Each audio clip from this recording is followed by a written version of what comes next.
What if I told you Japan's most powerful business empire was started by a poor boy who once went to jail? Not for violence, not for theft, but for writing the truth on a government wall. He was beaten, humiliated, thrown into a prison. Selen came out determined to take on the world. His name? Yataro Iwasaki. You may not know him, but you definitely know his legacy, Mitsubishi.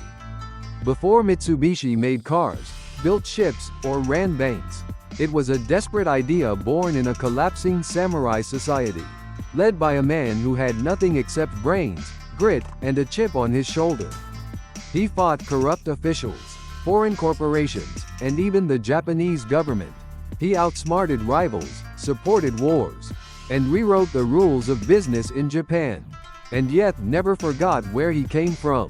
This is the untold story of how a reckless samurai's son became the brain behind one of Japan's greatest empires. Let's begin with a barefoot boy from a forgotten fishing village. Section 1, From Rags to the Roots of Mitsubishi. What if Japan's most powerful business empire started with a barefoot boy? In a fishing village? Not in a boardroom. Not with investors, but with a child, carrying wood and dreams, under the burning sun. Yataro Iwasaki was born in 1835 in Tosa Province, modern-day Kochi Prefecture. His family was part of the lower samurai class. Poor, but proud. They had swords, but no power. A name, but no voice.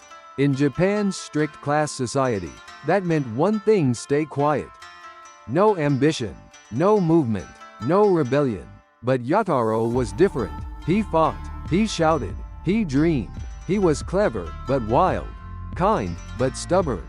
At school, he was brilliant but always in trouble. He once tried to smoke out a badger by setting a tree on fire. When flames erupted, he tried to pee it out. That was Yataro. Reckless, relentless, unforgettable. At 14, he left his village for the city of Kochi to attend a private academy. But family came first. His father, once a proud samurai, was humiliated by local officials. Yataro returned home, and what happened next changed everything. He challenged the injustice. He filed a complaint. He demanded justice. The result? Not praise, not reform. He was thrown into jail. What would you do if your society punished you for speaking the truth? That moment, inside a dark cell, shaped the future of Mitsubishi. Not with machines, not with factories, but with one angry boy, in the dirt, dreaming of revenge. Let's go back to that moment.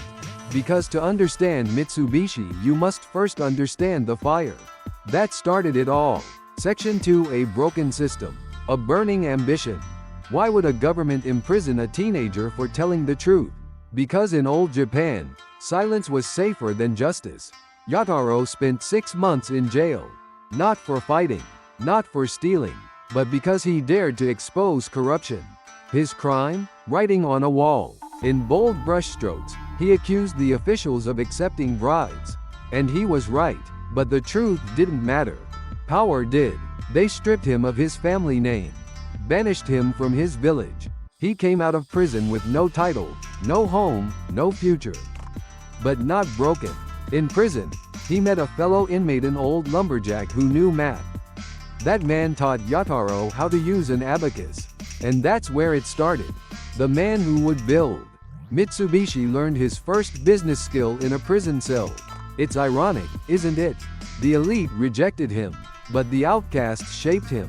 After release, he wandered. He opened a small school in the countryside. He taught kids what he learned, and read everything he could. And then everything changed. He met 2 men who would alter the course of his life. Goto Shojiro and Yoshida Toyo. Goto was a visionary samurai leader. Yoshida was a reformer who believed in talent over bloodlines. They saw something in Yataro that no one else had. A fierce mind, a sharp tongue, and the courage to challenge the system. This was no longer about revenge. It was about rising above the rules that tried to bury him, and one day rewriting them entirely. Section 3, Mentors, Rebellions, and a Rising Vision. Can a single teacher change the course of a life? For Yataro Iwasaki, the answer was yes. Yoshida Toyo was no ordinary samurai. He believed in education, talent, and ideas, not just bloodlines or status. At a time when most samurai looked down on business, Toyo encouraged economic reform. He taught Yataro about trade, shipping, and the future of Japan. Japan must open its ports, build ships, educate its youth, Toyo said, or we will fall behind the world. Yataro was captivated. These were not the dreams of revenge anymore. They were plans, goals, a vision. And just when things were finally turning, it all fell apart. In 1862, Toyo was assassinated by a political faction opposed to his reforms. The dreamer was gone, and Yataro lost again. But another man entered his life, Goto Shojiro. Goto was bold, strategic, and had deep connections in the Tosa domain. He remembered Yataro and knew he could be useful. Under Goto's support, Yataro was sent to Nagasaki as an official observer. There, he saw steamships for the first time. He toured harbors, shipyards, and foreign factories. But he had one big problem: he couldn't speak any foreign language. He hired a Chinese interpreter who didn't understand English either. It was frustrating, embarrassing, but also eye-opening. For the first time, Yataro saw how far Japan was behind the West. And that realization burned into him. If Japan didn't move faster, if men like him didn't rise up, they would always be left behind. He didn't want revenge anymore. He wanted transformation. Section 4: Failure, Scandal, and the Fire Within. What happens when a rising star falls hard? Yataro Iwasaki was about to find out. With Goto Shojiro's backing, Yataro rose quickly in the Tosa clan. He managed ships, handled trade, and learned the complex world of domain finance. At last had influence, respect, a chance to shape policy. But ambition burns fast, and sometimes it blinds. Yataro began making bold decisions without consulting his superiors.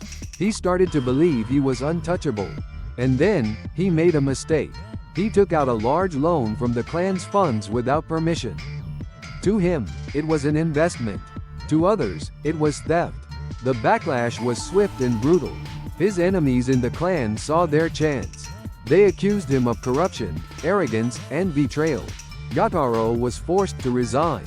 His name was dragged through the mud. His allies abandoned him. Even Goto hesitated. Just like that, everything he had built came crashing down. But here's what they didn't expect. Yataro didn't disappear. He didn't flee. He studied. For months, he read Western books on economics and naval strategy. He wrote letters. He sketched business models. He waited. He knew something bigger was coming. In 1868, Japan entered the Meiji Restoration. The old feudal order collapsed. Clans were losing power. And suddenly, a new space opened up for men with ideas, not just lineage. Yataro stepped forward again, not as a servant of the clan, but as a man who had seen the future and was ready to build it. This failure didn't destroy him. It refined him. Section 5: The birth of Mitsubishi, a company with no name yet. How do you start a company when companies barely exist? In 1869, Japan was being reborn, and so was Yataro Iwasaki. The samurai class was dissolving. The old lords were gone. Steamships, railways, and telegraphs were replacing swords, castles, and scrolls. And Yataro? He saw an opportunity. The new Meiji government needed ships. They had gold. They had ambition. But they didn't know how to build a modern shipping network. Yataro made a bold offer. "I'll run your ships," he said. "I'll take care of transport, fuel, repairs, and logistics. Just let me lead." They agreed reluctantly. After all, Yataro had once been disgraced. But no one else had the courage to try. And just like that, Yataro was back. He called his company Tsukumo Shokai. Name meant nothing to most people. It wasn't flashy. It wasn't noble. But it was his. With just 3 aging steamships and a skeleton crew, he began. Every trip was a risk. Storms, pirates, mechanical failures, political chaos. Everything could go wrong. But trip by trip, he delivered. Goods moved, people arrived, and Yataro's reputation rose again. He reinvested every coin. He hired engineers, trained crew, and studied global trade routes. Soon, he opened an office in Osaka, then Tokyo, then Shanghai. Within 5 years, Tsukumo became Mitsubishi. But the name didn't matter. What mattered was this: Japan had never seen a businessman like him. He wasn't born into wealth. He wasn't protected by power. But he believed in the future. And for the first time, that future had a symbol. 3 diamonds burning forward. Section 6. The symbol of 3 diamonds, meaning, power, and culture. What does your company's logo say about your soul? In Japan, it says everything. When Yataro Iwasaki chose a symbol for his growing empire, he didn't pick a dragon, or a coin, or a flag. He chose 3 diamonds. Simple, geometric, bold, but beneath their clean shape lies a world of meaning. One diamond came from his family crest, the Iwasaki clan. The other came from the Yamauchi family, the lords of the Tosa domain. Combining the two was his quiet way of honoring his past and acknowledging the power that shaped him. But why diamonds? In Japanese culture, shape and balance mattered deeply. Triangles represent harmony, direction, and strength. And 3 is never accidental in Japan. It stands for unity, progress, and future. The Mitsubishi logo wasn't just branding. It was philosophy, a promise that the company would move forward not just for profit, but for society, for Japan, for something larger than the self. Can you imagine a Western CEO saying that today? In the West, logos often symbolize individuality, boldness, market domination, a lion, a rocket, a crown. But in Japan, symbols often whisper instead of shout. They carry generations of thought, of restraint, of duty. And that's the question. Is strength always loud, or can it be silent and just as unshakable? Mitsubishi's 3 diamonds didn't scream for attention, but they lasted longer than most. Even today, that logo reminds Japan not just of a company, but of a way of thinking. Section 7. Rivals, risks, and the empire at sea. Mitsubishi versus the world.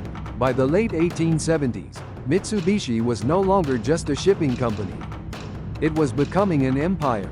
Yataro Iwasaki had outgrown his 3 ships. Now, he commanded dozens of steamships, freighters, ferries. He moved people, goods, and even troops across Japan and Asia. But with success came enemies. Smaller shipping companies accused him of favoritism. Why did the government always pick Mitsubishi? Rivals lobbied politicians, staged protests, and launched smear campaigns. One name rose above the rest: Kyoto Unyu. Backed by the state, they were Mitsubishi's biggest threat. It became a battle of influence, money, and nerves. Yataro didn't flinch. He slashed prices, improved routes, and recruited the best captains. When storms hit, Mitsubishi ships sailed anyway. When competitors delayed, he delivered. He even offered to carry government cargo at a loss just to maintain dominance. Was it reckless? Maybe. But Yataro knew one thing. If he controlled the sea, he controlled Japan's future. Shipping wasn't just business, it was nation building. And Japan was watching.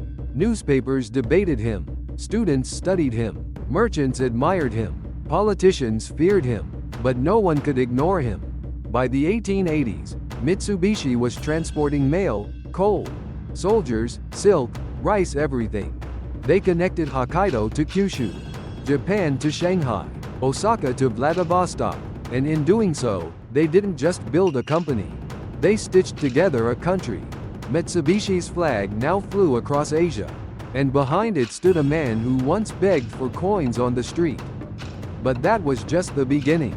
Because soon, Mitsubishi would leave the ocean, and take to the sky, and the land, and even the heart of Japan's industry. Section 8. Beyond ships: how Mitsubishi took over Japan's industry. After conquering the seas, Mitsubishi turned its eyes inland. Yataro Iwasaki saw what others didn't. Japan wasn't just growing, it was transforming. A modern nation needed more than ships. It needed steel, coal, banks, insurance, trains, and tools. So he built them all. Mitsubishi started buying coal mines. They opened a steel foundry. They funded railroads and built locomotives. They created Japan's first modern bank, and one of its largest insurance firms. Mitsubishi didn't just follow Japan's growth, it fueled it. They weren't passengers on Japan's train. They laid the tracks. And then came the factories, shipyards, machine shops, electrical plants. From Yokohama to Nagasaki, Mitsubishi was turning smoke into power. Their tools forged Japan's battleships. Their steel framed its bridges. Their banks powered its economy. It wasn't about one industry anymore. Mitsubishi was becoming everything. But this came with a cost. Critics accused the company of becoming too powerful. A shadow government. A monopoly. Even other elites feared what Iwasaki had created. But for the people, Mitsubishi meant progress. Jobs. Growth. A new kind of pride. The son of a poor samurai had done what emperors could not. He built an engine for a modern Japan. By the time Iwasaki died in 1885, Mitsubishi had over 10,000 employees. Factories, ships, railroads, banks. It was no longer a company. It was a force, and its momentum would not stop. Even after Yataro's death, the Iwasaki family carried the vision forward. Generation after generation, they expanded. From coal to cars, from steam to science, from shipping to shaping Japan itself. Section 9 Legacy of the Iwasaki family. What they left behind. What does a man truly leave behind? Is it the money, the land, the buildings, or is it something deeper? Yataro Iwasaki didn't just build Mitsubishi. He built a blueprint for how Japan could rise. His brother, Yanosuke, followed him. Then his nephew. Then his son. The Iwasaki family didn't just inherit power. They inherited a mission. That mission was to help Japan compete with the West without losing its soul. They funded education. They built universities and libraries. They invested in science, research, and industrial design. They didn't just build factories. They built thinkers and doers. The Mitsubishi logo 3 diamonds came to stand for reliability. It appeared on ships, trains, tools, money, and machines. But behind those diamonds was something invisible. Discipline, loyalty, patience, a belief that effort is greater than ego. And that quiet strength builds empires. The Iwasaki legacy isn't just visible in Tokyo's skyline, or in the cars and planes that bear the Mitsubishi name. It lives in values. The value of building, not just buying. Of contributing, not just consuming. Of looking far but acting close. In a modern world obsessed with speed, the Iwasaki spirit still whispers. Slow is smooth, smooth is fast, and the strongest power is the one that doesn't shout. Today, few people know Yataro Iwasaki's face, but almost every Japanese person has ridden a train he helped fund, or crossed a bridge he helped build, or used a tool he made possible. His name may fade, but his fingerprints are everywhere, and they always will be. Section 10 The birth of Mitsubishi Motors. From samurai to supercar. A car is more than just metal, wheels, and fuel. It's a symbol of speed, freedom, and national pride.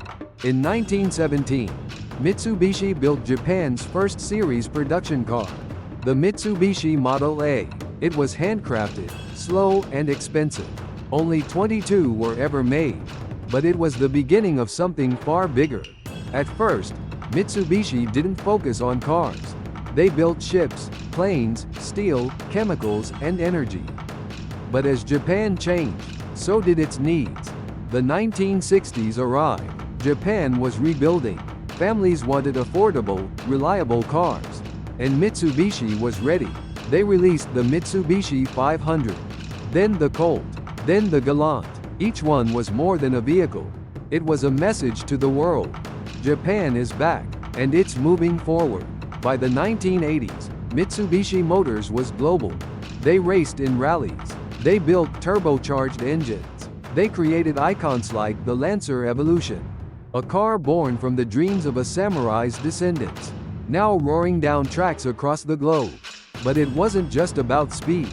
Mitsubishi's DNA still held Iwasaki's values: discipline, innovation, and pride in quiet excellence. Even today, every Mitsubishi vehicle carries that legacy, not just in performance, but in philosophy. From a boy born in poverty, to a prisoner, to a builder of ships, to a creator of futures, Yataro Iwasaki never saw a Mitsubishi car. But every Mitsubishi car carries a piece of him. That's not just history, that's identity. Cultural habits like this may seem small, but they reflect big ideas. How does your culture compare? Let's share and learn from each other. Leave a comment if you'd like. And please like and subscribe for more videos like this. Thanks for watching.